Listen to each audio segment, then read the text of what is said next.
Good morning everyone. जैसा कि आप लोग देख रहे हो, हम लोग 3 पार्ट्स को अपलोड हो चुका है। हम लोग का the fundamental unit of life का हम लोग का 3 पार्ट अपलोडेड है और चौथा पार्ट अभी अपलोड नहीं किया था। मैं बीच बीच में पढ़ ही नहीं रहा था, इसी वजह से। बट मैंने एक आज नवंबर मिशन लिया है। इस मंथ में मैं मतलब 24 सब्जेक्ट कह रहा हूँ, 24 चैप्टर्स को 19 दिनों में खत्म करूंगा। 9 और 10th का एनसीईआरटी, और हर चैप्टर्स को, जैसे इस चैप्टर्स को मैंने 4 पार्ट में भी बना रहा हूँ। 3 पार्ट अपलोडेड है, 3 पार्ट इसका अपलोडेड है, +1 अभी करंट वाला नाउ अभी वाला। ठीक है, ये टोटल 4 पार्ट में इस फंडामेंटल यूनिट ऑफ लाइफ को मैं खत्म कर रहा हूँ। बट आने वाले अभी नेक्स्ट 24 चैप्टर्स को हम लोग ईच वन शॉर्ट्स में करेंगे। इच चैप्टर इस चैप्टर को हम लोग वन शॉट में करेंगे। हर एक ही मतलब वीडियो में हम लोग उसको कंप्लीट करेंगे। क्लास 9 एंड 10th का दोनों का सेल्फ रीड करूंगा मैं। 9 और 10th का 24 चैप्टर्स रिमेनिंग होगा इस 1 चैप्टर्स को हटाने के बाद। ठीक है, तो आज से मैं करूंगा और इसको अभी मैं शूट कर लेता हूँ। तो इस चैप्टर्स में मैंने क्या क्या पढ़ा था थोड़ा सा रिकॉल कर लेते हैं। तो सबसे पहले फंडामेंटल यूनिट ऑफ लाइफ, तो हम लोग रॉबर्ट हुक के बारे में जाने थे, जो कि एक थीन स्लाइस ऑफ ए कॉर्क के बारे में बताए थे, जिसका स्ट्रक्चर किस तरह का दिखता था, हनी कॉम्ब जैसा। ठीक है, और जो बार्क ऑफ ट्री था उससे मतलब जो डेड सेल होते थे उनका खोज कब किए थे, तो 1665 में। कौन किए थे, तो रॉबर्ट हुक ही ने खोज किए थे। ठीक है, और ये अपना सेल्फ डिजाइनेड माइक्रोस्कोप से ही खोज किए थे। उसको क्या नाम दिया गया था, सेल। सेल का अगर लैटिन वर्ड में नाम बताओगे तो क्या होता है, लिटिल रूम। क्या होता है, मतलब एक छोटा सा कमरा। ठीक है, living thing appear to consist separate units, उसी को हम लोग सेल बोला गया है, सेल को डिफाइन किया गया है। ठीक है, नेक्स्ट में हम लोग एक्टिविटी देखे थे, उसमें दिखाया गया था कैसे हम लोग ओनियन का जो ऊपर से पिल्स होता है, इट मीन छिलका होता था, उस पे मतलब उसी को हम लोग क्या बोला गया, इसमें एपिडर्मिस है, और उसी को हम लोग एक्टिविटी के थ्रू समझे थे। इसमें ड्रॉप ऑफ सेफरिन सॉल्यूशन उसमें मिलाए थे। उसके बाद हम लोग उसको जूम आउट जूम इन करके देखे थे कि कैसे उसमें जो सेल्स होते हैं उसमें कैसा मतलब उसका स्ट्रक्चर होता था। ये कंपाउंड माइक्रोस्कोप है, इसको हम लोग एक्सप्लेनेशन कर चुके हैं। ये सेल्स ऑफ ओनियन पील है, जो छिलका होता था उसका जो कोई ये सेल्स होता है, बीच में ये न्यूक्लियस है जो काला काला डॉट डॉट ये दिख रहा है हम लोग को, न्यूक्लियस है। उसके बाद हम लोग क्या देखे थे कि स्ट्रक्चर्स क्या उन लोग का अलग अलग शेप्स का होगा तो क्या सिमिलर होगा, तो हाँ। अगर onion bulbs of different sizes have similar small structures visible under a microscope, मतलब क्या कि जैसे हम लोग अलग अलग स्ट्रक्चर्स का मतलब अलग अलग साइजेस का हम लोग ओनियन का जो पील्स ले रहे थे, छिलका ले रहे थे, बल्ब्स, उसमें जो स्ट्रक्चर्स आ रहे थे सेल्स ये सब का, तो उन लोग का भी क्या हो रहा था, सेम ही आएगा। The basic building unit of unit union onion bulb, these structure are called cells. ठीक है, रॉबर्ट हुक ने सबसे पहले खोज किया था 1665 में, किसका, तो कॉर्क स्लाइस का। और किसके थ्रू, तो एक primitive microscope self designed. Leeuwenhoek ने 1674 में, कब, 1674 में। कौन, ल्यूवेनहॉक ने क्या डिस्कवर किया था, लिविंग सेल के बारे में डिस्कवर किया था। कहाँ, तो पॉन्ड वाटर में। बोलेगा लिविंग सेल का डिस्कवर तो 1674 में है, बोलेगा डेड सेल का तो 1665 में। Dead cell Robert Hooke, living cell Leeuwenhoek. ठीक है, इसका पॉन्ड वाटर में हुआ था, वो बार्क ऑफ हिस्ट्री का हुआ था। उसके बाद रॉबर्ट ब्राउन 1831 में, रॉबर्ट ब्राउन 1831 में क्या डिस्कवर किए थे, तो न्यूक्लियस के बारे में डिस्कवर किए थे। पुरकिंजे थे, तो उसने 1839 में मतलब प्रोटोप्लाज्म का टर्म दिया था, और वो प्रोटोप्लाज्म होता क्या था, तो fluid substance of a cell, जो सेल्स के अंदर में फ्लूइड होता था सब्सटेंस, उसी को हम लोग प्रोटोप्लाज्म का टर्म दिए थे। कौन दिए थे? तो पुरकिंजे। कब दिए थे? 1839 में। उसके बाद सेल थ्योरी आता है। सेल थ्योरी में हम लोग एनिमल्स और प्लांट्स एंड एनिमल्स के बारे में हम लोग सेल्स के बारे में अध्ययन करते हैं, और वो बेसिक यूनिट ऑफ लाइफ होता है। इस चीज को, सेल थ्योरी को किसने बताया था? तो दो बायोलॉजिस्ट थे जिसका नाम स्वीडन और स्वान था। स्वीडन 1838 में, स्वान 1839 में। फर्दर उसको एक्सप्लेनेशन किए थे किसने? सेल थ्योरी को फर्दर एक्सप्लेनेशन किया था किसने? तो वर्च्यू ने। कब? 1855 में। कब? 1855 में। सेल थ्योरी को अच्छे से और एक्सपेंड करके बताया गया था। प्री एग्जिस्टिंग सेल से ये बनता है, सजेस्टिंग दैट जो सेल होता है कैसे बनता है, तो पहले वाले बचे हुए कुछ सेल से ही बनते हैं। मतलब जो प्री एग्जिस्टिंग सेल्स होते हैं उसी से नया सेल्स फॉर्म करते हैं। इसके बारे में वर्च्यू ने 1855 में बताया था अपने सेल थ्योरी में। उसके बाद इलेक्ट्रॉन माइक्रोस्कोप का खोज 1940 में हुआ था, जो कि कॉम्प्लेक्स स्ट्रक्चर ऑफ सेल्स के बारे में अध्ययन करने में आसानी होता है। होएगा क्या?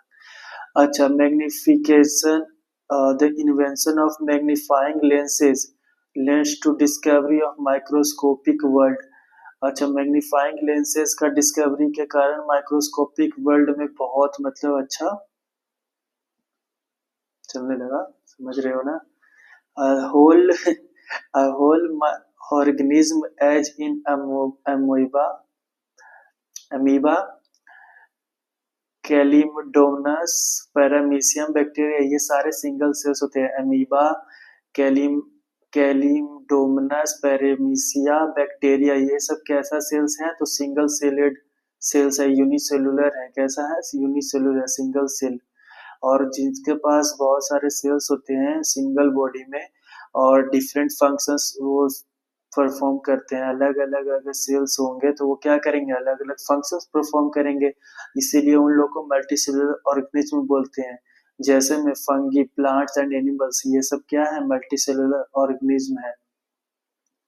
उसके बाद हम लोग मल्टीसेलुलर ऑर्गेनिज्म है come from a single cell. यहाँ पे बताया गया है कि मल्टीसेलुलर ऑर्गेनिज्म है जो एक सिंगल सेल से ही उत्पन्न होता है। क्वेश्चन की तरह पूछा गया था। और पूछा गया है क्या हम लोग प्रोड्यूस कर सकते हैं मतलब सेम सेल्स को? Cells divide to produce cells to of their own kind. यहाँ बताया कि सेल्स डिवाइड करते थे और अपने तरह का सेल्स बनाते थे। इसके बारे में हम लोग वर्च्यू में भी बात किया था कि कब हम लोग को दिया गया था। वर्च्यू जो सेल थ्योरी को एक्सपेंड किए थे, कहाँ गायब हो गया? यही पे प्री एग्जिस्टिंग सेल से इंक्रीज करते हैं, तो 1855 में। उसके बाद एक्टिविटी के बारे में हम लोग देखे थे। उसके बाद ये देखो, स्मूथ मसल सेल्स है, ब्लड सेल्स है, नर्व सेल्स है, बोन सेल्स है, ये स्पर्म, ओवम, फैट सेल्स। उसके बाद हम लोग देखे थे क्या कि अमीबा है चेंजिंग शेप्स। अमीबा है जो उसका क्या है? चेंजिंग शेप्स है। Fixed and fixed and peculiar and particular type of a cell. Nerve cells have a typical shape. यहाँ पे बताया गया है क्या कि यहाँ पे अमीबा है जो अपना शेप्स को क्या करता था? चेंज करता था। ठीक है। नर्व सेल्स है टाइपिकल शेप, और नर्व सेल्स का एक फिक्स्ड शेप जैसा होता था, टाइपिकल शेप। और यहाँ पे बोला है different parts of the human body perform different functions. हम लोग का अलग अलग ह्यूमन बॉडी का पार्ट अलग अलग फंक्शंस को परफॉर्म करता है। Basic functions all living form cell इतना बीइंग्स। यहाँ the human body of has heart has pump, इसका अलग अलग कार्य करता है, उसके बारे में एक्सप्लेनेशन किया गया था। A cell is able to live and perform all its functions because of these organelles. यहाँ बोला गया है कि कोई भी सेल्स होता था जो कि मतलब जिंदा है, वो परफॉर्म करता था क्या? सारे मतलब अपना फंक्शंस को। A cell is able to live and perform all its functions because of these organelles. ये सभी organelles के कारण क्या होता है? सेल्स अपना अपना फंक्शंस परफॉर्म करता है। उसके बाद हम लोग क्वेश्चन आंसर्स को देखा थे। Cell has a special components called organelles. Cells के पास स्पेशल ऑर्गेनेल्स है जिसे हम लोग सेल है जो स्पेशल कंपोनेंट, सेल सभी सेल्स मिलकर के कंपोनेंट्स बनाते हैं, उसी को हम लोग क्या बोला गया है, ऑर्गेनेल्स। सेल्स के अंतर्गत होता है ऑर्गेनेल्स। जैसे हम लोग देख रहे थे ना स्ट्रक्चर, प्लांट्स और एनिमल सेल्स के अंदर बहुत सारा आ रहा था, माइटोकॉन्ड्रिया, ये सब चीज के बारे में आगे हम लोग देखेंगे। नेक्स्ट में दिया गया है कि आपकी प्लाज्मा क्या क्या रहता है, तो एवरी सेल्स क्या क्या उसमें होता है, तो प्लाज्मा मेम्ब्रेन सबसे आउटर वाला, न्यूक्लियस ये, उसका साइटोप्लाज्म मतलब इसका फ्लूइड लाइक स्ट्रक्चर होता था जो साइटोप्लाज्म, तो प्लाज्मा मेम्ब्रेन को ही हम लोग सेल मेम्ब्रेन बोलते हैं। ये outermost covering of the cell होता था, मतलब सबसे बाहरी परत, अलाउ और permit the entry and exit of some materials in and out of the cell and prevent movement. ये क्या करता था, तो बाहर और अंदर आने वाले मटेरियल्स पे रोक लगाता था, बिना परमिशन के अंदर बाहर नहीं जाने देना है। प्लाज्मा मेम्ब्रेन में, जिसको हम लोग सेल मेम्ब्रेन भी बोलते हैं।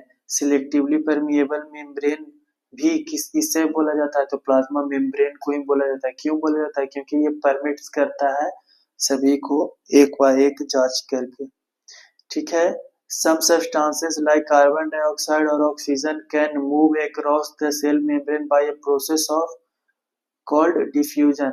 यहाँ पे बताया गया था कि कार्बन डाइऑक्साइड हो या ऑक्सीजन हो, वो सेम मेम्ब्रेन से किस प्रोसेस के कारण मतलब अंदर बाहर होते हैं, तो डिफ्यूजन प्रोसेस के कारण। किस प्रोसेस के कारण, डिफ्यूजन प्रोसेस के कारण। Spontaneous movement of a substance from a region from a high concentration of the region where it's, इसमें बोला गया है क्या कि जो ये इस तरह के जो सब्सटेंसेस होते थे, ये कैसा मूवमेंट करते थे, तो स्पॉन्टेनियस मूवमेंट करते थे अपने सब्सटेंस में, मतलब क्या, हाई कंसंट्रेशन से लो कंसंट्रेशन की ओर बढ़ते थे, मतलब दोनों को इक्वल करने की चाहत लेकर के आगे पीछे मतलब घूम रहे हैं।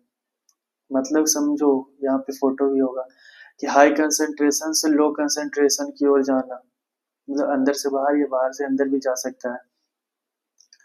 यहाँ पे बताया गया diffusion plays an important role in gaseous exchange because the cells as well as the cells is external environment. यहाँ पे डिफ्यूजन एक बहुत इम्पोर्टेंट रोल गैसियस एक्सचेंज में करता है। इसमें क्या होता था, सेल्स हो गया या फिर उसका एक्सटर्नल इन्वायरमेंट पे कोई भी इफेक्ट पड़ता था। क्या है ये, water also obeys the law of diffusion, पानी भी आता है जो लॉ ऑफ डिफ्यूजन को प्रोसेस मतलब फॉलो करता है, लेकिन इसमें ऑस्मोसिस इसका नाम पड़ जाता है। The movement of water molecules through such a selectively permeable membrane is called osmosis. मतलब वाटर मॉलिक्यूल्स का जो मूवमेंट हो रहा है सिलेक्टिवली परमिएबल मेम्ब्रेन के थ्रू, तो उसको हम लोग ऑस्मोसिस बोलते हैं। या फिर हम लोग ये भी बोल सकते हैं, osmosis is the net diffusion of a water across a selectively permeable membrane towards a higher solution concentration। या फिर हम लोग ये भी बोल सकते हैं कि हायर कंसंट्रेशन की तरफ ये सब मूव करते हैं। इट मीन्स, इसको तीन तरह से हम लोग समझ सकते हैं। पहला हाइपोटोनिक सॉल्यूशन, दूसरा आइसोटोनिक सॉल्यूशन, तीसरा हाइपरटोनिक सॉल्यूशन। तो हाइपोटोनिक सॉल्यूशन में ओ को हम लोग देखने के लिए बोले थे कि ओ मतलब मोटा जैसा है, तो मतलब अंदर में क्या होगा, लो कंसंट्रेशन है, मतलब वो मोटा जाएगा, मतलब कि फूल जाएगा, ओ की तरह हो जाएगा, फूल जाएगा। इट मीन्स क्या होगा, higher water concentration than the cell. कहने का मतलब क्या कि बाहर में पानी की मात्रा ज्यादा होगा सेल के कंपेरिजन में, वही बाहर से फिर अंदर की ओर जाएगा हाई कंसंट्रेशन से लो कंसंट्रेशन की ओर। तो सेल के अंतर्गत पानी अगर जाएगा तो ये क्या होगा, धीरे धीरे फूलने लगेगा। तो इस प्रोसेस मतलब इसमें क्या हो रहा है, गेन वाटर कर रहा है किस प्रोसेस से, तो ऑस्मोसिस प्रोसेस से। तो इसको हम लोग क्या बोलेंगे, हाइपोटोनिक सॉल्यूशन। इसमें क्या होता है, जो सेल होता है स्वेल्स अप मतलब फूल जाता है। और इसमें बोला भी गया है कि इसमें जो बॉटम मॉलिक्यूल्स होता है वो फ्री होता है सेल मेम्ब्रेन में दोनों डायरेक्शन में मूव करने के लिए, लेकिन बाहर से अंदर क्यों जाता है, क्योंकि बाहर में हाई कंसंट्रेशन रहता है, अंदर में पानी का मात्रा का कंसंट्रेशन लो होता है, इसलिए हाई से लो की ओर होता है, इसलिए इसके अंदर में पानी चला जाता है तो ये स्वेल्स अप हो जाता है, मतलब फूल जाता है। आइसोटोनिक सॉल्यूशन में क्या होता है ना, अंदर बाहर पानी मतलब दोनों कंसंट्रेशन उसका इक्वल होता है। यहाँ बोला सेम वाटर कंसंट्रेशन, इसी वजह से क्या होता है, कि पानी अंदर बाहर नहीं इसका होता है, तो इसको हम लोग आइसोटोनिक सॉल्यूशन बोलते हैं। इसमें भी बताया गया है कि water crosses cells membranes in both direction, दोनों डायरेक्शंस में इसका मूवमेंट होता है, बट इक्वल हो जाने की वजह से ये कहीं मतलब इसका शेप शेप चेंज नहीं होता है, ये सेम साइज का ही हो रहता है। और ये है हाइपरटोनिक सॉल्यूशन। एक में क्या हो रहा था ना कि सेल के अंदर में पानी गया हाई से लो, मतलब बाहर से पानी था हाई, अंदर में गया तो लो, तो अंदर में जाता था तो सेल्स फूल जाता था। इसमें क्या होगा, अंदर में सेल्स के अंदर पानी की मात्रा ज्यादा होगा, इट मीन अंदर में कंसेंट्रेशन ऑफ वाटर ज्यादा है, कंसेंट्रेशन ऑफ वाटर ज्यादा है किसके कंपेरिजन में, बाहर के कंपेरिजन में। यहाँ पे क्या लिखा, if the medium has a lower concentration, मतलब क्या, जो मीडियम होगा वो क्या होगा, लोअर कंसेंट्रेशन है, मतलब बाहर में लोअर कंसेंट्रेशन, अंदर में हाई कंसेंट्रेशन, तो क्या होगा, अंदर से बाहर की ओर जाएगा, तो बाहर में फूला हुआ था ये, फिर पिचुक जाएगा, कैसे होगा, किशमिश का एग्जांपल भी हम लोग लेते थे उसको समझने के लिए हाइपो में, कि फूल जाता था, तो अगर धूप वूप में रख देगा तो फिर सिकुड़ जाएगा। ठीक है, हाइपरटोनिक सॉल्यूशन, इसमें क्या हो रहा था, श्रिंक्स होता है, सिकुड़ जाना। ठीक है, ये इसमें भी बताया गया था, water crosses cell membrane in both directions, दोनों डायरेक्शंस में होता था। ऑस्मोसिस एक तरह का डिफ्यूजन ही है, बट ये वाटर से ये सब में हो रहा है, फ्लूइड ये सब में होता है ऑस्मोसिस। एयर का बात करेंगे तो डिफ्यूजन। उसके बाद हम लोग एक्टिविटी देखे थे कि एक्स होता था, स्वेल्स कर जाता था जब उस ऑस्मोसिस के थ्रू, और फिर वो श्रिंक हो जाता था। ठीक है, तो वो प्रोसेस समझे थे कैसे क्या हुआ था हम लोग पहले। हो, उसके बाद फिर एक्टिविटी हम लोग देखे थे कि कैसे मतलब पानी वो गेन करता था और कैसे वो पानी को छोड़ता था, श्रिंक कर जाता था, स्वेल और श्रिंक के बारे में हम लोग देखे थे। Unicellular fresh water organism and most plant tends to gain water through osmosis.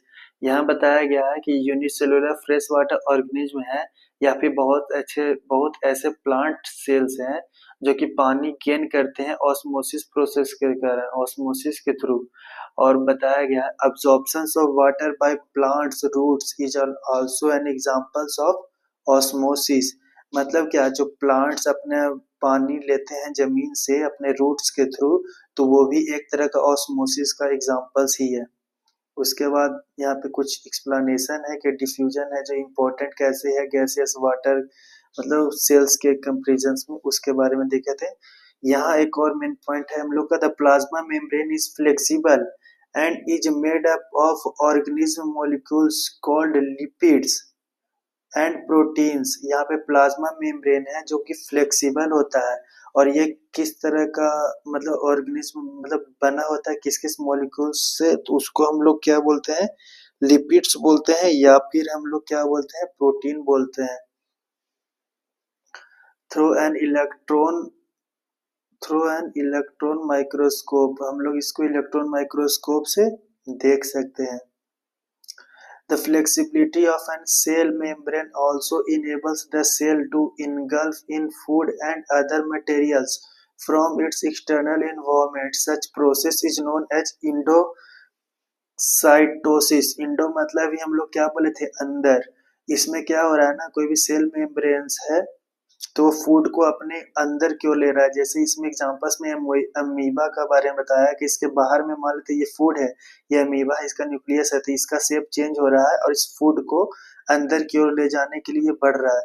फिर इसमें देखो कि अब लगभग अंदर खत्म, मतलब फूड को अंदर लेने वाला ही है अमीबा, और ये क्या हुआ, इसमें अंदर फूड ले लिया, फिर उसको डाइजेस्ट करके छोड़ देगा बाहर, फेंक देगा। कौन, अमीबा। इस प्रोसेस को हम लोग क्या बोलते हैं, इंडोसाइटोसिस। इंडोसाइटोसिस मतलब इंडो अंदर के लिए टर्म यूज होता है, इंडो एक्सो रहेगा मतलब बाहर के लिए। क्वेश्चन से आंसर हम लोग देख चुके थे। उसका सेल वॉल क्या होता था उसके बारे में बताया गया था कि सेल वॉल क्या होता था, rigid outer covering called the cell wall, मतलब कि बाहर में जो परत होता था उस सबसे मजबूत परत, उसी को हम लोग क्या बोलते हैं, सेल वॉल। ये जनरली प्लांट्स में ही मौजूद होते थे। सेल वॉल होता था वो किस चीज से बना होता था, सेल्यूलोज से जनरली बना होता था। ठीक है, क्यों, मतलब क्यों इसका स्ट्रेंथ ये सब मजबूत रहता था प्लांट्स को प्रोटेक्ट करने के लिए, और इसमें वही सब चीज के बारे में बताया था। अच्छा, इसमें क्या लिखा है, इसको हाईलाइट करना पड़ेगा। व्हेन ए लिविंग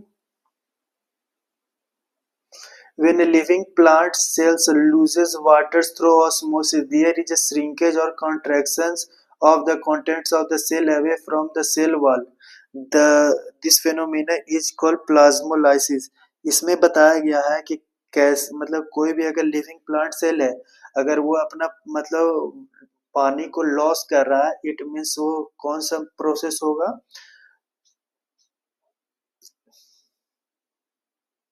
हाइपरटोनिक होगा नहीं, हाँ हाइपरटोनिक ही होगा, क्योंकि उसमें सेल्स से क्या होता था, पानी बाहर की ओर जाता था। तो सेम उसी तरह से जब कोई प्लांट सेल्स होगा वाटर लॉस कर रहा है ऑस्मोसिस के थ्रू, तो वो क्या होगा, श्रिंकेज ऑफ और कंट्रैक्शन, मतलब सिकुड़ जाएगा। और तो इसी मतलब सिकुड़ जाएगा और cells away from the cell wall, और सेल वॉल से क्या हो जाएगा, गैपिंग मिल जाएगा। कहने का मतलब क्या है, जैसे यहाँ पे देखो इन दोनों के बीच में ये मान लेते सेल वॉल है, ठीक है, तो इसके सेल वॉल और ये क्या हो जाएगा, ये अंदर जाने के बाद यहाँ पे बीच में गैपिंग आ जाएगा।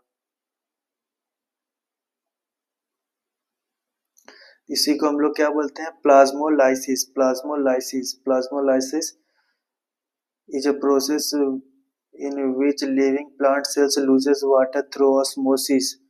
There is a shrinkage or contraction of contents of the cell away from the cell wall और द सेल वॉल। उसके बाद एक्टिविटी हम लोग देखे थे, क्या है, स्मॉल ग्रीन ग्रेन्यूल्स, उसको हम लोग क्या बोलते हैं, क्लोरोप्लास्ट बोलते हैं, या फिर जिसके जो सब्सटेंस हम लोग क्लोरो ग्रीन सब्सटेंस रखता है उसको क्लोरोफिल बोलते थे। उसी से रिलेटेड ये एक्टिविटी है। उसके बाद हम लोग देखे थे, only living cells not dead cells are able to absorb water by osmosis. सिर्फ लिविंग सेल्स है जो कि वाटर को ऑब्जॉर्ब कर सकता है ऑस्मोसिस के थ्रू, ना कि डेड सेल्स, ठीक है। Cell wall permits plants, fungi and bacteria to hypotonic external without bursting. यहाँ पे बताया गया सेल वॉल है जो परमिट्स करता था किसको, किसका किसका सेल वॉल, तो प्लांट्स का, फंगी का एंड बैक्टीरिया का, ये सभी का सेल वॉल्स होता है। वो हाइपोटोनिक मतलब करने का अलाउंस करता है बिना फटे हुए। हाइपोटोनिक में क्या होता था कि बाहर में पानी का मात्रा ज्यादा है, सेल के अंदर पानी का मात्रा कम है, तो बाहर से हाई कंसंट्रेशन से सेल के अंदर लो कंसंट्रेशन की ओर आएगा, तो वो क्या हो जाएगा, फूलने लगेगा। ओ से बोले ना हाइपो, हाइपो तो ओ मतलब क्या, फूल जाएगा किशमिश की तरह। तो क्या हो जाएगा, मतलब बिना ब्रस्टिंग का, इसमें मेन पॉइंट यही था कि बिना ब्रस्टिंग का मतलब होने लगेगा। अच्छा, इसमें अब बताया गया इसका, ये तो सेल वॉल का एक तरह का ये प्रॉपर्टीज को बता रहा है कि बिना फटे मतलब उसको कुछ समय क्षमता तक लेगा पानी अंदर। Because of their walls, such cell walls can withstand much greater chances in life surrounding medium than a animal cell। इसीलिए बताया जाता है कि इस तरह का अगर दीवार है तो मतलब इन लोग का ज्यादा चांसेस होता है तो ज्यादा समय के लिए एनिमल सेल्स से कंपेरिजन में, क्योंकि हम लोग को बाहर में सेल वॉल से सब नहीं होता प्रोटेक्ट करने के लिए, बट इसको होता है कि एटमॉस्फेरिक प्रेशर ये सब से सब प्रोटेक्ट करता है। एक तरह से इसको होना भी चाहिए, क्योंकि इन लोग स्टेडी होता है, मूवेबल नहीं होता है। हम लोग को मान लेते हैं कि मूवेबल है, सामने से कुछ आया हम लोग हट सकते हैं, बट उन लोग को इस तरह का एक्टिविटी करने का अलाउंस नहीं है, जो है ही नहीं प्रॉपर्टी। न्यूक्लियस, न्यूक्लियस में हम लोग क्या पढ़े थे, तो यही सब है, न्यूक्लियस क्या है क्या नहीं है। तो इसमें बताया कि केमिकल कंपोजिशन से different regions of cells gets coloured differently. Apart from iodine solution use saccharine solution और methyl blue solution to stain the cells। इसमें आयोडीन solution का यूज किया गया था, या और फिर सेफरिन solution का, या फिर मिथाइल ब्लू सॉल्यूशन का सेल्स को स्टेन करने के लिए। उसके बाद हम लोग एक्टिविटी के बारे में देखे थे कि मिथाइल मिथाइल ब्लू सॉल्यूशन लिया गया था किस पे, तो आइसक्रीम स्पून है। इस एक्टिविटी को याद करो, ये तो देखना पड़ो, देखो। साइटोप्लाज्म क्या होता था, अरे यार खत्म करना था, शुरू से रिवीजन कर रहे हैं। उसके बाद हम लोग देख रहे हैं the nucleus has A double layer covering called nuclear membrane. हम लोग को न्यूक्लियर मेम्ब्रेन मतलब क्या होता था, तो न्यूक्लियस को डबल लेयर कवर किया होता है, उसी को हम लोग क्या बोलते हैं, न्यूक्लियर मेम्ब्रेन।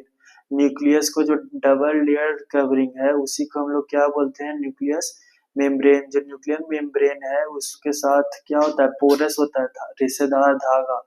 वो क्या करता था, तो अलाउ करता था कोई भी मटेरियल को अंदर जाने में न्यूक्लियस का, या फिर उससे बाहर जाने में, to that is to the cytoplasm, cytoplasm से अंदर बाहर जाने में।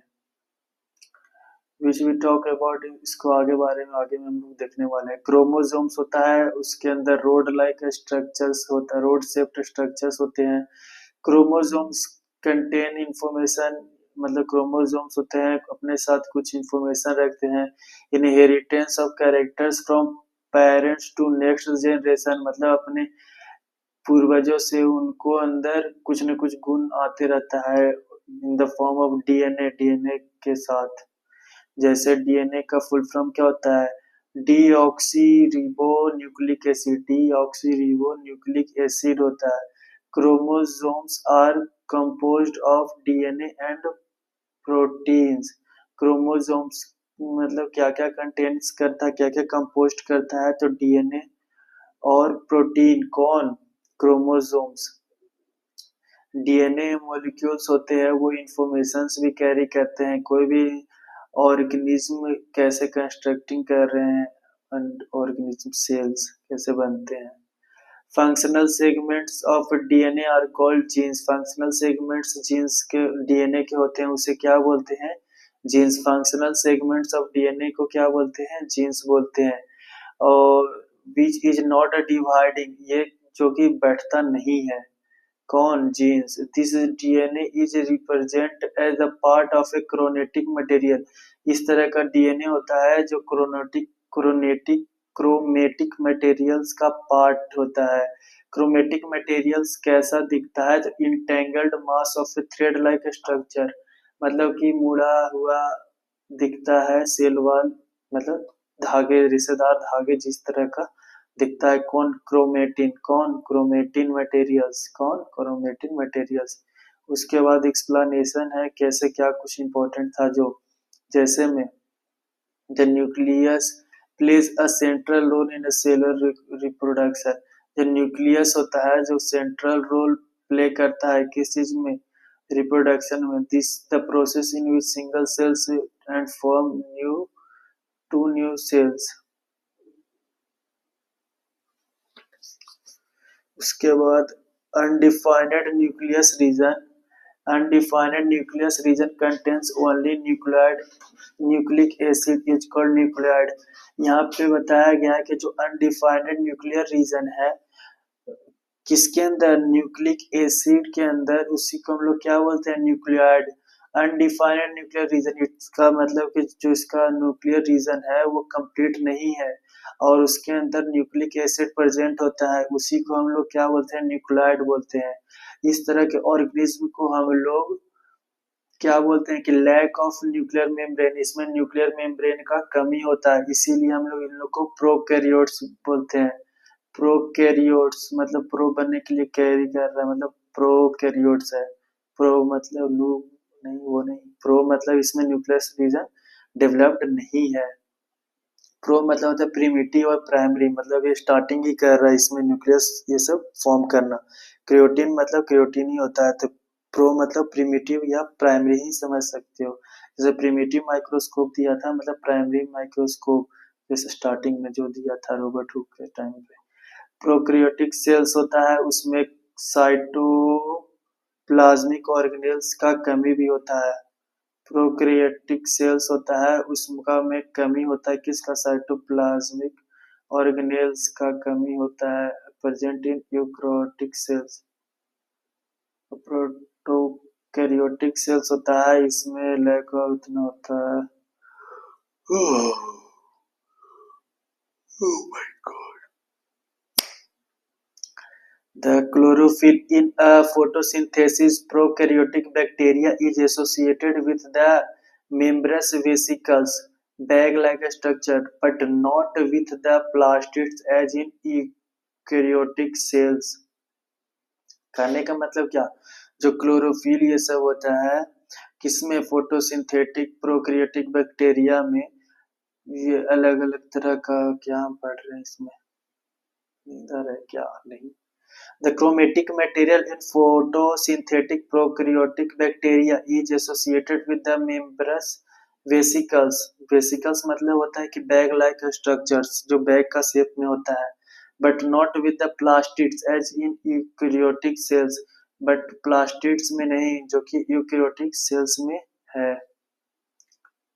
नेक्स्ट, साइटोप्लाज्म के बारे में बताया गया था कि साइटोप्लाज्म मतलब इनक्लोज सराउंडेड, इनक्लोज मतलब होता है सराउंडेड ऑफ, स्टेन मतलब होता है दाग। कहने का मतलब क्या, साइटोप्लाज्म क्या है, तो cytoplasm is the fluid content inside the plasma membrane. मतलब क्या, प्लाज्मा मेम्ब्रेन में जो भी सब फ्लूइड कंटेंट है वो सब क्या किसका पार्ट है, तो साइटोप्लाज्म ही है। It also contain many specific cell organs, जो इस फ्लूइड्स के अंतर्गत बहुत सारे सेल ऑर्गेनेल्स भी पाए जाते हैं, मतलब रहते हैं। ये सभी सेल ऑर्गेनेल्स होते हैं वो अपना स्पेसिफिक फंक्शंस को परफॉर्म करते हैं।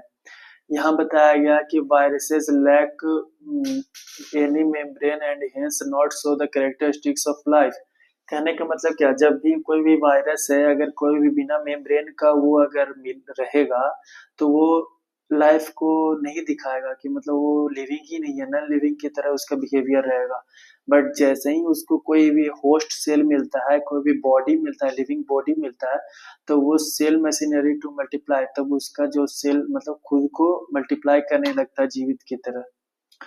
उसका क्वेश्चन आंसर था, कर चुके थे हम लोग। यहाँ पे प्रोकैरियोटिक और यूकैरियोटिक का डिफरेंस करेंगे। प्रोकैरियोटिक में क्या होता था, जिसमें न्यूक्लियर रीजन मतलब मेम्ब्रेन अच्छे से डेवलप्ड नहीं होता था। यूकैरियोटिक में क्या होता था, इसमें फुल्ली डेवलप्ड होता था। प्रोकैरियोटिक्स में जनरली इसका साइज बोला है 1 से 10 माइक्रोमीटर है, 1 माइक्रोमीटर में 10 का पावर -6 मीटर। इसी तरह से यूकैरियोटिक्स में बताया गया है कि 5 से 100 माइक्रोमीटर है, इसमें 1 से 10 तक ही है, लेकिन इसका स्टार्टिंग ही है 5 से और खत्म है 100 माइक्रोमीटर तक। न्यूक्लियर रीजन इसमें क्या होता था, पुअरली डिफाइंड होता था। क्यों पुअरली डिफाइंड होता था, क्योंकि इसमें न्यूक्लियर मेम्ब्रेन का कमी होता था। इसी को हम लोग क्या बोलते थे, न्यूक्लियोइड्स बोलते थे। न्यूक्लियर रीजन इसमें अच्छे से होता था और एक न्यूक्लियर मेम्ब्रेन से ये सराउंडेड होता था। इसमें जो प्रोकैरियोटिक्स में क्रोमोसोम है वो कैसा है, तो सिंगल क्रोमोसोम है। बट इसमें बात करेंगे तो मोर देन वन क्रोमोसोम है, मतलब एक से ज्यादा क्रोमोसोम है। ठीक है। और membrane bound cell organelles absent होते हैं किसमें, प्रोकैरियोट्स में। Membrane bound cell organelles absent होते हैं किसमें, प्रोकैरियोट्स में। बट इसमें बोलेंगे कि माइटोकॉन्ड्रिया, प्लास्टिड्स, ये सारे एग्जांपल्स है किसका, यूकैरियोटिक सेल्स का। इसमें membrane bound cell organelles present होते हैं। ठीक है। इसमें बताया गया cell organelles. Cell organelles generally अब होते कौन कौन है, तो यहाँ पे हम लोग फोटो देख रहे हैं, ये गोल्गी अपरेटस है, स्मूथ इंडोप्लाज्मिक रेटिकुलम बीच वाला पार्ट है, न्यूक्लियर इनवेलप बीच में है जो nucleus, cytoplasm fluid like structure, rough endoplasmic reticulum, mitochondria, ribosomes, lysosomes, centrioles, plasma membrane. Centrioles के ऊपर में क्या है, plasma membrane. Large and complex cells, including cells from multicellular organism, needs a lot of chemical activity to support their complicated structure and functions। यहाँ पे बताया गया है क्या कि large and complex cells, including cells from multicellular organism, need a lot of chemical activities to support their complicated structure and functions। यहाँ क्या बताया गया कि बहुत सारे अलग अलग तरह के जो सेल होते थे या मल्टीसेलुलर ऑर्गेनिज्म होते थे वो अलग अलग केमिकल एक्टिविटी परफॉर्म करते थे, स्ट्रक्चर परफॉर्म करते थे। क्या पढ़ रहे हैं हम, large and complex cells including cells needs a chemical activity to support their complicated। हाँ, कहने का मतलब इसमें क्या है ना कि जैसे अलग अलग सेल्स हैं जो कि कोई बड़े बड़े सेल्स हैं, बहुत कॉम्प्लेक्स सेल्स हैं, तो उस वो सभी सेल्स को क्या मतलब जरूरत पड़ता है, तो मल्टी सेलुलर ऑर्गेनिज्म है क्योंकि वो बहुत लार्ज है, कॉम्प्लेक्स है, तो उन लोग को केमिकल एक्टिविटीज करने के लिए, बहुत अलग अलग स्ट्रक्चर्स बनाने के लिए उन लोग को केमिकल एक्टिविटीज का जरूरत पड़ता था। और इसमें बताया गया कि ए मेम्ब्रेन, इसमें क्या highlighted, cell organelles, cell organelles क्या है, इंडोप्लाज्मिक रेटिकुलम्स हो गया, Golgi apparatus, lysosomes, mitochondria, plastids, ये सारे क्या है, सेल ऑर्गेनेल्स है। They are very important because they carry out some very crucial functions in cells. ये सभी बहुत इंपॉर्टेंट होते हैं और बहुत क्रूशियल फंक्शंस सेल्स का परफॉर्म करते हैं। मतलब क्या क्या उसका कार्य होता है। सेल ऑर्गेनेल्स के बारे में हम लोग पढ़ने वाले हैं कि सेल ऑर्गेनेल्स में सबसे पहले हम लोग टॉपिक पढ़ रहे हैं इंडोप्लाज्मिक रेटिकुलम। तो इंडोप्लाज्मिक रेटिकुलम होता क्या है, तो इंडोप्लाज्मिक रेटिकुलम एक तरह का लार्ज नेटवर्क है of membrane bound tubes and seeds. Endoplasmic reticulum क्या है, तो एक तरह का बहुत बड़ा नेटवर्क है, मेम्ब्रेन बाउंड स्ट्रक्चर है इंडोप्लाज्मिक रेटिकुलम में। नेक्स्ट में यहाँ पे बताया गया कि दियर, इसमें दो तरह का इंडोप्लाज्मिक रेटिकुलम है, दो तरह का ईआर है endoplasmic reticulum, rough endoplasmic reticulum और स्मूथ इंडोप्लाज्मिक रेटिकुलम। तो रफ इंडोप्लाज्मिक रेटिकुलम कैसा होता है, तो लुक्स अंडर रफ, मतलब इसको अगर माइक्रोस्कोप से हम लोग देख रहे हैं तो ये रफ ही दिख रहा है। बिकॉज इट हैज पार्टिकल्स को राइबोसोम्स, राइबोसोम्स होते हैं इसके सरफेस पे अटैच होते हैं छोटे डॉट डॉट डॉट डॉट की तरह, यहाँ पे यहाँ से अगर देख रहे होगे तो इसी के कारण क्या हो जाता है, इसको हम लोग रफ इंडोप्लाज्मिक रेटिकुलम बोलते हैं क्योंकि इसका स्ट्रक्चर्स पे अटैच्ड होता है क्या, क्या अटैच होता था, राइबोसोम्स। ठीक है। और उसी तरह से बताया गया कि राइबोसोम्स जनरली क्या करता है, तो ये एक्टिव सेल्स की तरह प्रेजेंट होता है जो कि प्रोटीन मैन्युफैक्चर में हेल्प करता था। कौन हेल्प करता है, तो ribosome manufacture protein and sent various places, मतलब प्रोटीन से ये सब बनाता है और बहुत जगह भेजने में हेल्प करता है यूजिंग द इंडोप्लाज्मिक रेटिकुलम। ठीक है। स्मूथ इंडोप्लाज्मिक रेटिकुलम क्या हेल्प करता था, तो ये मैन्युफैक्चर करता था किसका, फैट का और लिपिड्स का, और ये सभी हम लोग को सेल फंक्शंस के लिए बहुत जरूरी होते हैं। फैट्स, लिपिड्स, ये सब का बात करेगा कि कौन मैन्युफैक्चरर है, तो smooth endoplasmic reticulum. But protein manufacture का बात कर देगा जो कि राइबोसोम्स के द्वारा होता था, तो ये किसमें होता है, तो रफ इंडोप्लाज्मिक रेटिकुलम। इंडोप्लाज्म के प्रेजेंट के कारण ही ये कैसा दिखता था, तो रफ दिखता था माइक्रोस्कोप से अगर देखोगे तो। Some other proteins and lipids functions are as enzymes and hormones. यहाँ पे बताया गया है कि कुछ प्रोटीन्स और लिपिड्स होते हैं जो कि एंजाइम्स और हार्मोन्स की तरह होते हैं। एंजाइम्स हार्मोन्स कहने का मतलब क्या हुआ कि ये एक तरह का कैटलिस्ट है, इट मीन्स ये हेल्पफुल होते हैं किसी भी प्रोसेस में, मतलब जैसे हम लोग को एनर्जी चाहिए तो एनर्जी में हेल्पफुल होते हैं। उसके बाद हम लोग Thus, one function of endoplasmic reticulum is to serve as a channel of transport of materials, especially proteins, between the various regions of cytoplasm.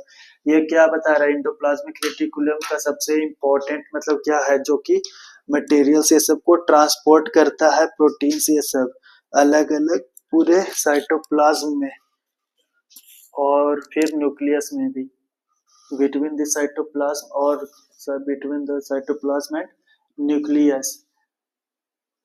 कौन, एंडोप्लाज्मिक रेटिकुलम प्रोटीन से सबको ट्रांसपोर्ट करता है मटेरियल्स को। The year also, the ear also functions as the cytoplasmic framework providing a surface। यहाँ बताया गया कि इंडोप्लाज्मिक रेटिकुलम है जो कि फंक्शंस साइटोप्लाज्मिक फ्रेमवर्क ये सब को प्रोवाइड करता है।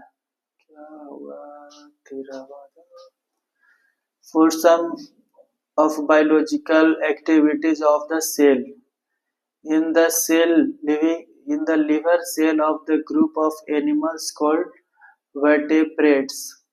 यहाँ बताया गया क्या कि लिवर सेल्स होते हैं ग्रुप ऑफ एनिमल्स मतलब लिवर सेल्स को क्या बताया गया? वर्टेब्रेट्स बोला गया। Liver cell a group of cell animal cells is called vertebrates.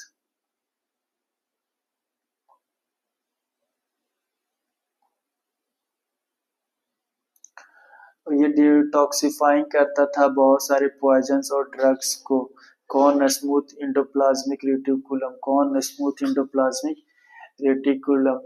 और बहुत सारे लिविंग लिवर सेल्स हैं, वो ग्रुप ऑफ एनिमल्स को क्या बोलते हैं? वर्टेब्रेट्स बोलते थे। Smooth endoplasmic reticulum, ribosome, rough है, chloroplast, nucleus, Golgi apparatus, plasma, adjacent wall, cell wall, ये सारी चीज के बारे में हम लोग देख चुके हैं।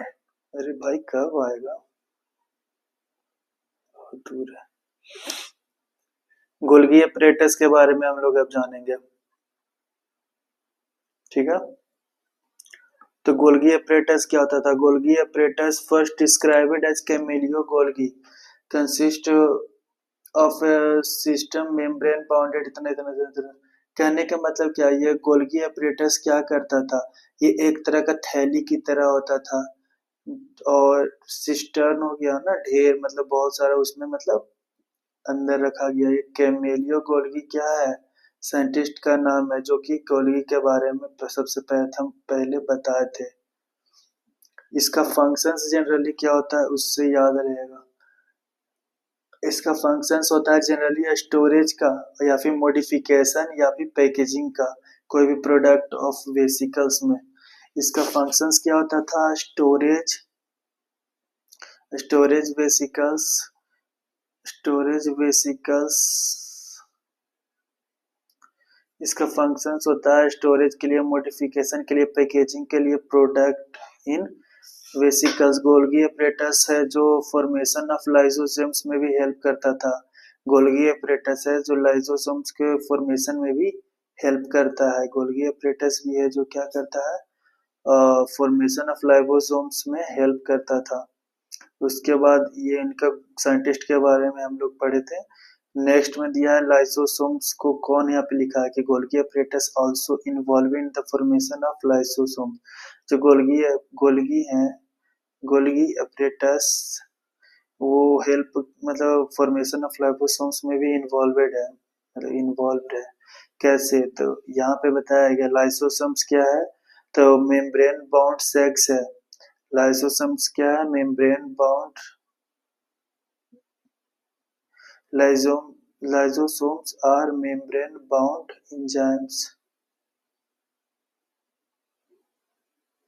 लाइसोसोम्स क्या है? तो मेम्ब्रेन बाउंड सेक्स है जो कि डाइजेस्टिव एंजाइम से भरा हुआ है, ठीक है। और इस तरह के एंजाइम्स होता है वो किससे बना होता है? तो enzymes made of rough endoplasmic reticulum से बना होता था। और lysosomes are a kind of a waste disposal, एक तरह का ये वेस्ट डिस्पोजल है। वेस्ट डिस्पोजल करने का मतलब क्या? कि बाहर की ओर सब खराब चीज को बाहर निकाल देगा, ठीक है। This helps to keep the cell clean and digesting for foreign material as well as worn out cells. ये एक तरह का क्या है? बहुत हेल्प करता है हम लोग को सेल सेल को क्लीन रखने के लिए, और डाइजेस्टिंग में बहुत मतलब हेल्पफुल रहता है। क्लीन रहेगा तो वहाँ सच रहेगा, तो उससे घिसा हुआ ये सिंपली लाइसोसोम्स क्या कर रहा है इसमें? Break down complex substance into simpler substances, मतलब कि कॉम्प्लेक्स सब्सटेंसेस को सिंपल सब्सटेंसेस में कर करता है। यहाँ पे क्या लिखा है? Such bacteria, food, old organelles end up in lysosomes. ये सभी लाइसोसोम्स में खत्म हो जाते हैं। तो यही break complex substances, complex substances को सिंपल सब्सटेंसेस में बनाने के लिए हेल्पफुल होते हैं। Lysosomes are able to because they contain powerful digestive enzymes capable of breaking down or during the disturbance of ये लाइसोसोम्स मतलब इस किस तरह मतलब इसमें पावरफुल डाइजेस्टिव एंजाइम्स प्रेजेंट होते हैं, इसी के वजह से ये कैपेबल होते हैं कोई भी ऑर्गेनिक मटेरियल को ब्रेक डाउन करने के लिए और उसको डाइजेस्ट करने के लिए। During the disturbance in cellular metabolism, for example when the cell gets damaged the lysosomes may burst. मान लेते हैं कि कभी सेल अगर डिस्टर्बेंस हो गया तो वो क्या करेगा ना, ब्लास्ट कर देगा और उसको खुद डाइजेस्ट कर लेगा। Lysosome also note called suicidal bag. Lysosomes को हम लोग किस नाम से जानते हैं, तो सुसाइड बैग्स के नाम से भी हम लोग जानते हैं। किसको किसको लाइसोसोम्स को। माइटोकॉन्ड्रिया में आ गए हम लोग। Mitochondria are also known as powerhouse of the cell. Mitochondria के हम लोग powerhouse of the cell भी बोलते हैं। और इसमें जो एटीपी होता है उसको एंडीनो ट्राइफॉस्फेट भी बोला जाता है। एटीपी है जो एनर्जी करेंसी है हम लोग का सेल का। बोलेगा कि who is the energy currency of the cell, तो एटीपी। एटीपी का full form adenosine triphosphate. Adenosine triphosphate. और यहाँ पे माइटोकॉन्ड्रिया में कितने मतलब मेम्ब्रेन होते थे, तो 2 मेम्ब्रेन होते थे कवरिंग किया हुआ। आउटर मेम्ब्रेन को पोरस मतलब रहता है, इनर मेम्ब्रेन है जो फोल्डेड होता है। जो folded the these folds increase surface area for ATP। जो फोल्ड्स ये सब रहता है, इसके वजह से क्या होता है, हम लोग का सरफेस एरिया एटीपी के लिए बढ़ता है। उससे हम लोग को केमिकल रिएक्शंस जनरेट होता है और इससे क्या होता है, तो एनर्जी हम लोग को जो केमिकल एक्टिविटी के लिए चाहिए वो रिलीज होता है। किसके द्वारा, तो mitochondria released by mitochondria in the form of. जो एनर्जी रिलीज होता है माइटोकॉन्ड्रिया में किस फॉर्म में होता है, तो एटीपी के फॉर्म में, एडिनोट्राइसाइन फॉस्फेट के फॉर्म में, मॉलिक्यूल्स के फॉर्म में। और यही हम लोग की एनर्जी करेंसी बोला जाता है, एनर्जी करेंसी ऑफ सेल भी बोलते हैं। The body uses energy storage in ATP making a new chemical compound and a mechanical work.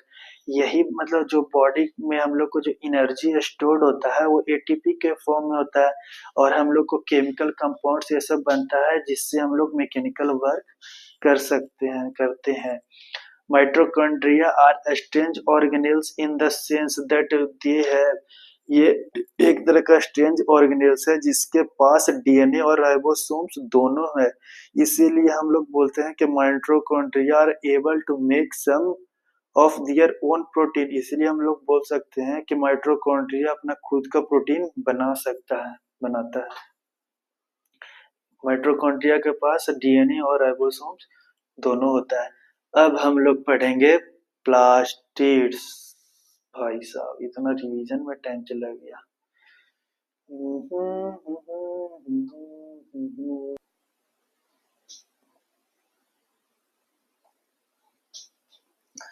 Plastids हम लोग अब देखने आए। प्लास्टिड्स, प्लास्टिड्स क्या होता था। Plastids, read out. Plastids are present only in plant cells. Plastids है जो सिर्फ और सिर्फ किस में प्रेजेंट होता है, तो प्लांट सेल्स में ही प्रेजेंट होता है। There are 2 types of plastids. 2 तरह के प्लास्टिड्स होते हैं। कौन कौन, क्रोमोप्लास्ट और ल्यूकोप्लास्ट। क्रोमोप्लास्ट और ल्यूकोप्लास्ट।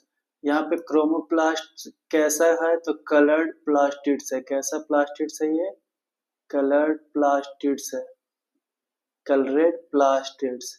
और ल्यूकोप्लास्ट है हम लोग का, वो कैसा है, तो व्हाइट कलर्ड है प्लास्टिड्स। व्हाइट कलर प्लास्टिड्स का बात करेंगे तो ल्यूकोप्लास्ट, और क्रोमोप्लास्ट का बात करेंगे तो कलर्ड प्लास्टिड्स।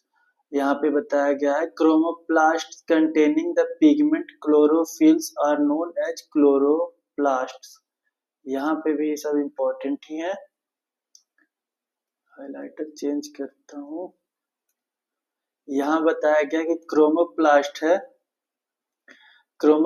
है जो कंटेन करता है पिगमेंट्स को, क्लोरोफिल को, उसी को हम लोग क्या बोलते हैं, क्लोरोप्लास्ट। क्लोरोप्लास्ट है जो इम्पोर्टेंट होता है फोटोसिंथेसिस ऑफ प्लांट्स में।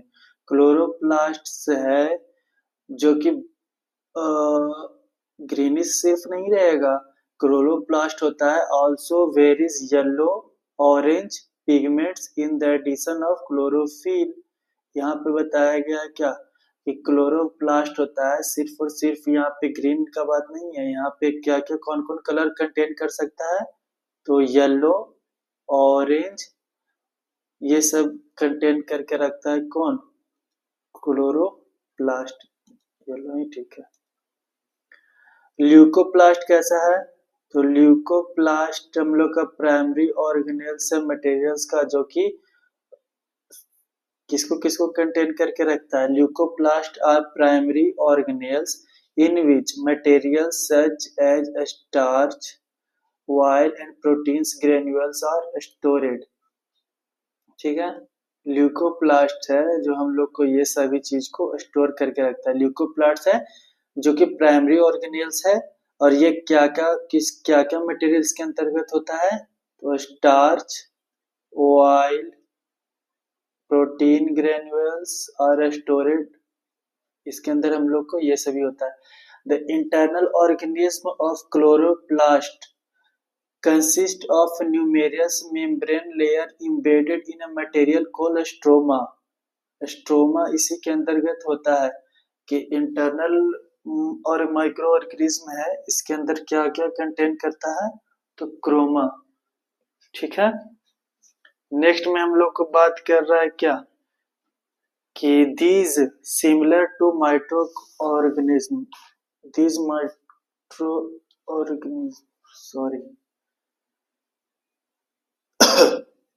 these are similar to mitochondria in structural, क्या पढ़ रहे हैं, these are similar to mitochondria in external structure like the mitochondria plastids and also have their own DNA ribosomes।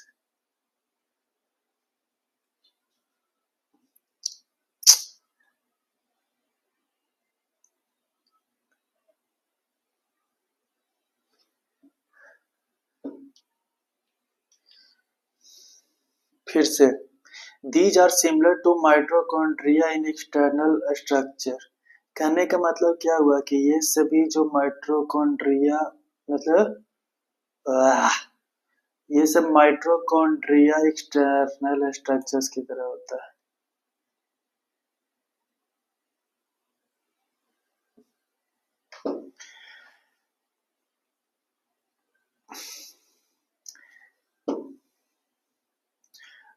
फिर से, these are similar to mitochondria in external structure like to mitochondria plastids and also have their own DNA and ribosomes।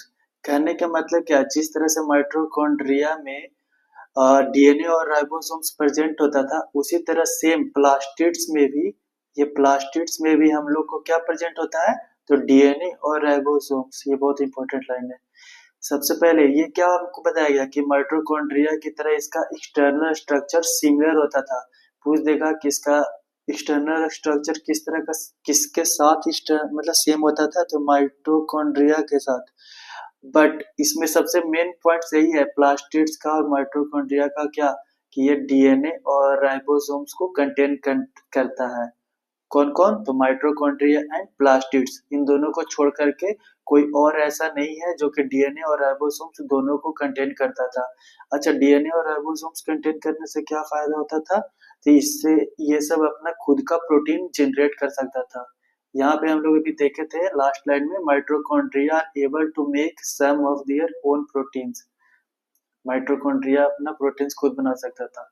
Plastids में ये बात नहीं लिखा है तो इसको नहीं भी सोच सकते हो, बट इसमें डीएनए और राइबोसोम्स प्रेजेंट होता है। ओके, नेक्स्ट में हम लोग पढ़ने वाले हैं वैक्यूल्स के बारे में। वैक्यूल्स क्या होता था, वो वैक्यूल्स होता था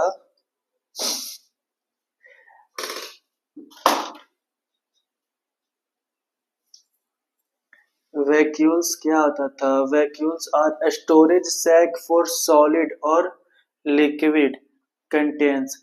मतलब वैक्यूल्स एक तरह का स्टोरेज सैक है जो कि सॉलिड और लिक्विड दोनों कंटेन करता था। वैक्यूल्स होता है क्या? vacuoles are a small sized in animal cells, white plants and having the large molecules। कहने का मतलब क्या? वैक्यूल्स कैसा है? तो स्टोरेज सेल की तरह है, जो कि सॉलिड और सॉलिड लिक्विड्स मतलब कंटेन्स करके रखता था। वैक्यूल्स मतलब सिंपली समझो कि एक थैला की तरह। और vacuoles are small sized in animal cells and plant cells very large vacuoles. कहने का मतलब क्या कि एनिमल सेल्स में इसका जो साइज होता है बहुत छोटा सा होता है, बट वही अगर प्लांट सेल्स का बात करेंगे तो इसमें जो वैक्यूल्स होते हैं बहुत बड़े होते हैं, वेरी लार्ज वैक्यूल्स होते हैं। ठीक है। The central vacuoles of some plant cells may occupy 50 to 90% of the cells. कहने का मतलब क्या कि जो सेंट्रल वैक्यूल्स होते हैं प्लांट सेल्स में वो 50 से 90% तक मतलब उसका जगह खेत मतलब जगह रखते हैं, स्पेस रखते हैं। In plant cell In plant cell vacuoles are full of cell sap and provide turgidity to the cells। कहने का मतलब क्या कि कोई भी प्लांट सेल्स होता है उसमें जो वैक्यूल्स होता था उसमें सेल सेप से पूरा भरा हुआ रहता है, और उसमें टर्जिडिटी मतलब सूजन के साथ and rigidity of the cell मतलब क्या वो थोड़ा फूला फूला रहेगा। क्यों? क्योंकि उसमें वैक्यूल्स का मतलब वैक्यूल्स ज्यादा स्पेस लेता है प्लांट सेल्स में, बट एनिमल सेल्स में न के बराबर बहुत कम। ठीक है। Many substances of importance in the life of the plant cell and the stored in vacuoles. मतलब बहुत सारे ऐसे सब्सटेंस है जो हम लोग के लाइफ में बहुत इंपॉर्टेंट है, जो कि प्लांट सेल्स स्टोर करके रखते हैं अपने वैक्यूल्स में। These includes amino acids, sugars, various organic acids and some proteins। जैसे कि हम लोग को एमिनो एसिड, सुगर्स और वेरियस ऑर्गेनिक एसिड्स होते हैं या प्रोटीन्स होते हैं, ये अपने वैक्यूल्स में स्टोर करके रखते हैं, जो कि हम लोग के लाइफ में बहुत हेल्पफुल होते हैं। In single celled organism like amoeba, the food vacuoles contains the food items that the amoeba has consumed. जैसे अमीबा में भी हम लोग का क्या होता था जो फूड मतलब ये सिंगल सेल्ड ऑर्गेनिज्म अमीबा, ये इसमें भी क्या होता था, इसमें जो वैक्यूल्स होता है जो फूड कंटेंट्स रखता है, जो कि बाद में अमीबा द्वारा कंज्यूम किया जाता है। यूनिलर सेलुलर ऑर्गेनिज्म की बात करेंगे तो इसमें जो वैक्यूल्स होते हैं वो बहुत इंपॉर्टेंट रोल करते हैं इसमें। जैसे हम लोग को पानी ये सब रहता था या फिर कोई भी वेस्टेज जो हम लोग का बाहर निकलता है वो सब निकाल देने के लिए चीज होता है, वो सब हम लोग इसमें यूज करके रखते हैं। अब हम लोग का क्वेश्चन आंसर आ गया तो क्वेश्चन आंसर देखना ये सब रहेगा। Each cells thus acquires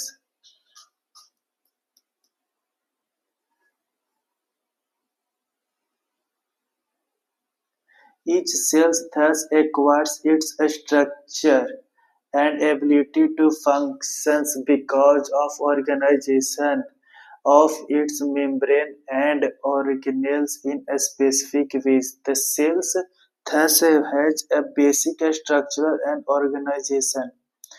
This helps the cells to perform functions like respiration, obtaining nutrition, and clearing of waste materials or forming new proteins।